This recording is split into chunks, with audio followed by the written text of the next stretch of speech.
Hello, and welcome to our fourth practice of charcoal with black and white on gray toned paper.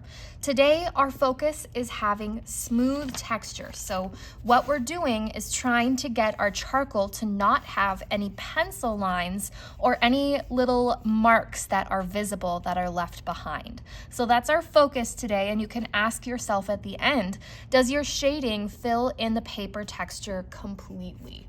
Now, we are going to begin in the same way. We'll spin our paper towards ourselves. There is one slight difference today. So we're going to draw the lines continuing out from the outside edges. We'll break our value scale in half, and then each of these halves will divide into 3 sections. So we have a total of 6. Now, we're going to spin this back towards ourselves. And what I would like for you to do is we're going to go in on the side here, because I think part of the miscommunication, I think, is that we are not saving the sections for what they're meant for. So today we're going to add a solid black dot next to this first section, a lighter version of that in this next section. We're going to skip this section right here, which is going to stay gray, or the blending stump. So I guess we could use our blending stump to make a little mark here. Then we have the gray tone of the paper, so we just leave that there. We're gonna fill in solid white and a lighter patch of white.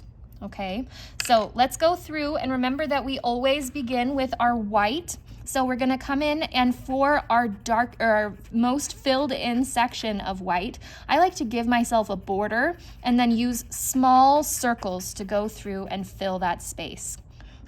Blow away your dust and make sure that you have all of your corners nice and filled in. So as you can see by our value scale indicator on the side, this is solid, but our next one, we are fading out. So this should get lighter and lighter as we're working our way towards the edge of that line. And once we hit that line, we're going to stop. All right, now we are going to continue on with our Q-tip, and remember that the direction you blend in is important. So we're blending across this area, and we stop when we hit this first line.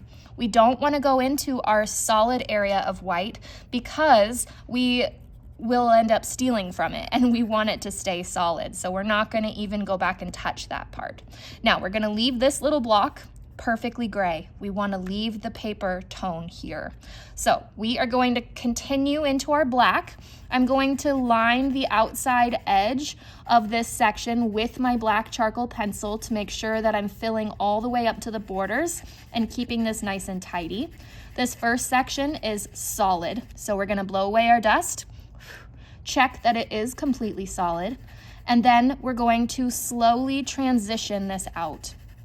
Now we're fading to the lightest our pencil can color, and we need to fade out by the time we reach the next line. So we're going to stop here, and that gives us 2 sections that are empty right now. Now we are going to use our blending stumps, and I would like for you to clean it off. You can do that either on a scrap piece of paper or in the tabletop area of your sphere. Now we're going to go in, and we're only working on blending this second section. We're not going to touch the first section, and we're going to clean off again before we go into our blending stump section. So this pass is literally just to smooth out the texture of our second section. And we start on that lighter end, work our way up towards that black section, and once we reach it, we are going to stop. Now we can clean our blending stumps off on our tabletop once more, and we're going to blow away our dust. Now we can see that we don't have a great transition out to white, or to the gray tone, so I'm going to come in with my clean blending stump. I'm going to clean it off here, and then I'm going to fill this third section with blending stump value and help it to transition all the way out to the gray tone of the paper. So we've got our first section, which stays black, our second section, which we've blended the texture away, our third section is blending stump specifically, and then our fourth section is just the tone of the paper. Now, as you're working on this, you can go back and adjust things as necessary. There usually does require a second pass. So as you're looking at yours now, look and see, do I have any sections that are left where it's like an obvious line between them? And do you have any areas that maybe still show some texture? Now, we have finished with our value scale, so let's hop back into the white again. So go ahead and pick up your white charcoal pencil. We're going to begin by giving those little highlight lines on the top of our tabletop edge. Now we're going to come in just a little bit above the tabletop here and a little bit below the tabletop here. And I'm going to draw this curve, and I'm looking right here at my reference photo to make sure that that's in the correct location. Now I'm going to start on the top left side, and I'm filling this completely solidly. Now, we are going to blow away our dust repeatedly, so you can do that as you need. But you're looking for any spots that are a little patchy. And you'll be surprised that as you do this more and more, you're going to learn that what you thought wasn't patchy originally when we first started, you're probably gonna look back on and be like, oh, there's a lot of patches. So this is a bit of a learning curve, because typically it may look like you've got it, but we need to make sure that it's just got that smooth transition too. Now, we are going to blow away our dust, and we're going along the edge of the eye to blend that out to the gray tone of our paper. And we want that to be just such a smooth transition out to the gray tone.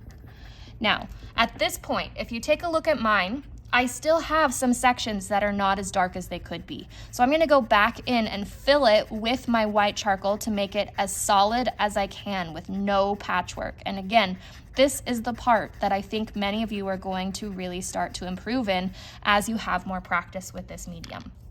So for our second pass, we're going back through and blending it out to the gray tone of the paper. And then I like to come in with a finger and just kind of like dust along that edge to really make it as smooth of a transition out as possible.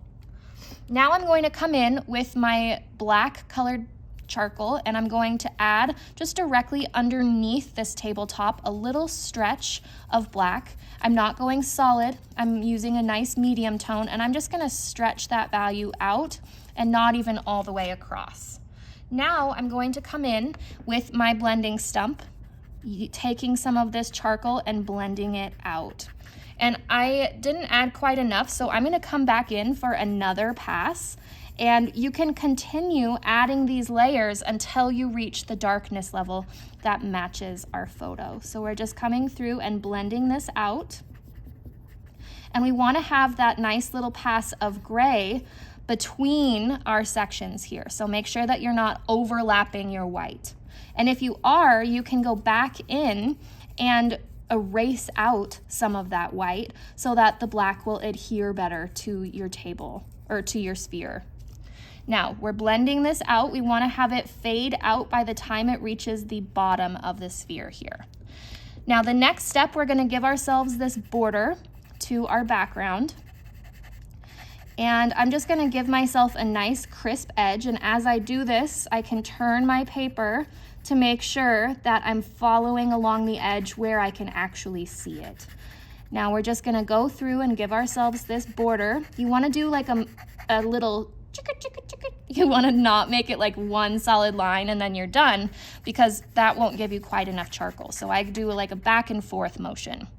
Now I'm going to go into the background, and I'm filling that the background with not solid black, but like almost solid black, and we're leaving a texture that's nice and smooth. Now we're going to go through and fill that entire space.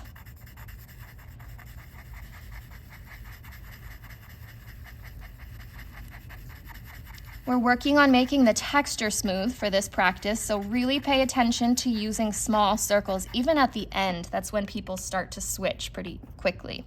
Now, we'll blow away our dust, and I'm gonna go along the outside edge of my sphere for my border of black charcoal with my blending stump.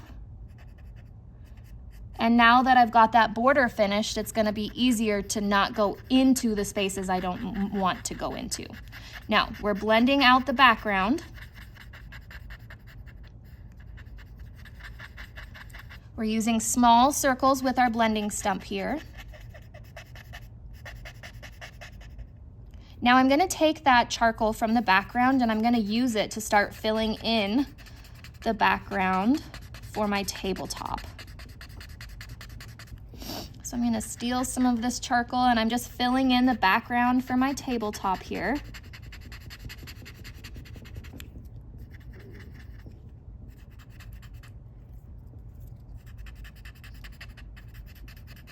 We're stealing from that area just directly above, and we want to make sure that we're not leaving light patches where we've either taken it from above or where we didn't quite fill it in all the way. So make sure that you don't have any patches that you're leaving behind here, and we're just stealing the dust from above to fill all of this space underneath. Now, for this next step, we are going to come in and add our shadow. Take a look up here at the board. We're going to stretch that shadow all the way underneath the sphere, and then we're going to drop in a black triangle right here. Now we're going to take the shadow and we're stretching it out all the way to the side, but we're pressing lighter and lighter as we reach out that direction. Blow away your dust. We're going to take our blending stumps and we're going to fill that shadow at the end so it's not grainy. And we don't want to blend out the black triangle because we want it to stay nice and solid. However, we do want to blend the outside edge line of this shadow to make it smoother. So we're going through and doing that. Now I'm going to take some of that charcoal and I'm readdressing my sphere to make sure that I have as smooth of a transition as possible. I'm also making sure that my highlight doesn't stand out too much. That is one problem students often face. And we're also trying to make sure that the texture here is nice and smooth and that you don't see any dividing sections. Now we're just going back through for one last pass. So really take your time. This is your last practice, and I want you to make sure that it's your best one. So as you go through right now, pay attention to those little details, like whether you've gone all the way up to the edge of the sphere, whether all of your borders are nice and crisp, whether there's any patches, especially in the corners, or those smaller details that we just don't notice quite as often. So really take your time to go back through at this point and do your very best perfecting. That was our last practice, and so our next class we are going to be completing our post-test. I'm so excited to see the amount of growth that you've all made because watching this process has been just beautiful. You guys are improving so much and I'm really, really proud of you. So good job, keep it up. We've got one left. Thanks for watching.